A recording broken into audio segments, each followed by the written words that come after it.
Well, Tata Crocom, now it's great to see you here at South Pacific Tourism Exchange in Auckland, promoting your products. Now I know you're one of the top operators of resorts in the Cook Islands, okay? So the best thing first of all is, why don't you tell me a little bit about the resorts that you own and operate?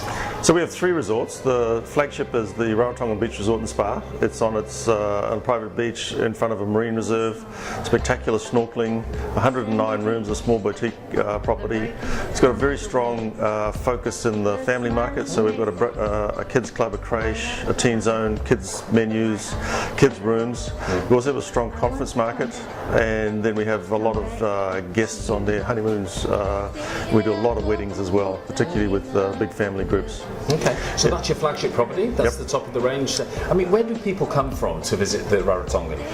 Well, the profile for the Rarotongan, it matches pretty much what the profile for the Cook Islands is, which is a majority New Zealand, over 2/3. Yeah. A good 20% from Australia, and the balance from North America and Europe.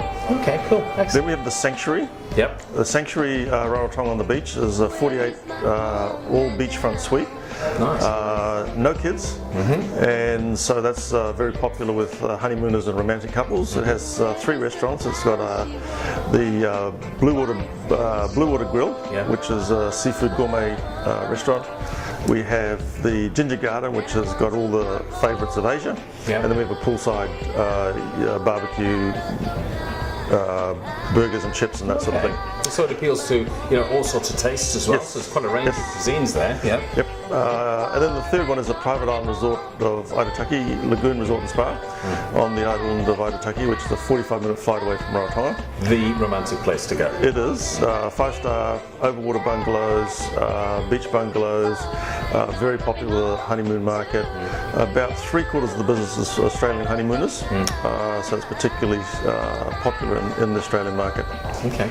Now, in terms of the facilities in each one, you've talked a little bit about them, but what are the sort of unique features of each one? Do you know what I mean? Is there something that stands out in your mind that you say, I'm at the Rarotonga, you must do this. You're at the Sanctuary, I must do that. I'm at Aitutaki, you must do this.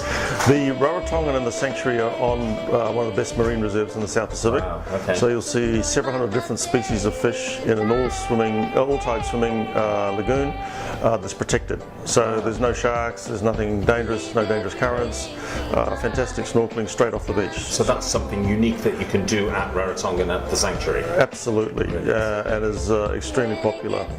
We also have, for our wedding guests at the Rarotonga and the Sanctuary, is the ability to have the sunset wedding of your dreams, with dancers and drummers and a fully catered either barbecue or island feast or a la carte option, with entertainment going into the night and into the early morning, because we actually have a soundproof nightclub where people can celebrate until 6 a.m. and many of them do. And because both properties are on the same, sort of virtually within the same curtilage, if you like, okay? So people can opt to stay in the suites in the Sanctuary or opt to stay in the rooms or the villas or whatever in the Rarotonga. And it's very popular with wedding groups, because those with families stay in the Rarotonga, and those without families stay in the Sanctuary, and they're just side by side, and so the people from the Sanctuary can come across and use all the facilities at the Rarotonga. Well, let's take the flight now across to Aitutaki, okay? And what would you say really stands out in your mind about it? There's a book that's... say it myself carefully now, Aitutaki. Aitutaki. Yeah. There's a book that's come out, 100 Places You Must See Before You Die. Wow. And don't tell me you're in it. Yeah, a lot of the photos are taken from our resort. Spectacular view over one of the most beautiful lagoons in the world.